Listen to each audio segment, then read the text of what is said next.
क'क्राझाराव गुरुदेव कालीचरण ब्रह्मनि सायाव लिरनाय बिजाब बेखेवदों। डक्टर अजित बर'ननि लिरनाय बिजाब गुरुदेव कालीचरण ब्रह्म लाइफ एन्ड लेगेसिखौ दिनै फुंनि 11:45 रिंगायाव क'क्राझार टाउन ब्रह्म मन्दिराव नेमखान्थि बायदियै बेखेवनाय जायो। बे बिजाबखौ माजबादनि बारग' आयेन आफादनि सोद्रोमा आरो बर' राइटार्स एकाडेमिनि बारग' नेहाथारि रकेश्वर ब्रह्मआ बेखेवनानै होयो। बेखेवगिरि रकेश्वर ब्रह्म बिथाङा गुरुदेव कालीचरण ब्रह्मखौ बर' हारिनि बासायगिरि होननानै बुङो आरो बिथांनि बिहोमा आरो सान्थौआ महापुरुष श्रीमन्त शंकरदेवनि उनाव हादोर नाङारि गनायथि मोननांगौ होननानै दाबि खालामो। बिथाङा बुंबावोदि गुरुदेव कालीचरण ब्रह्मनि सान्थौखौ सुबुं माहारिनि मोजांनि थाखाय बुहुमनाङैनो गोसारहोनांगौ।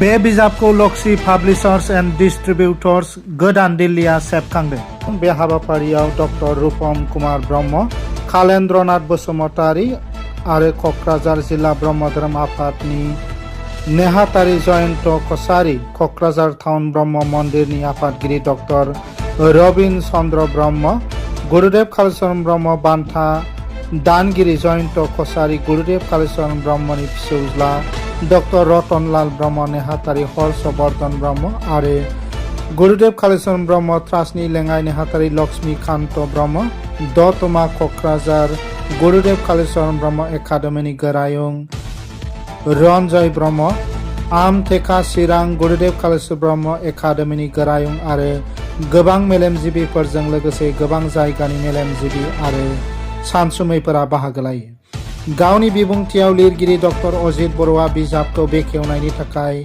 रकेश्वर ब्रह्मनिसिम गोसो गोरबोजों साबायखर बावो आरो साफ्रोमबो मानगोनां सुबुंफोर आरो बाहागो लाग्राफोरखौ बिथांमोननि अनजाथाव नुजाथिनाय आरो हेफाजाब होनायनि थाखाय साबायखर बावो। बे हाबाफारियाव बर' हारिनि थाखाय मोनसे गोनांथार थुनलाइयारि आरो हारिमुवारि बुब्लि महरै सिनायथि होयो, जाय समाव आथिखालनि समाजाव गुरुदेव कालीचरण ब्रह्मनि गोजोर उनमोनथाय आरो गोनांथिखौ दिन्थियो।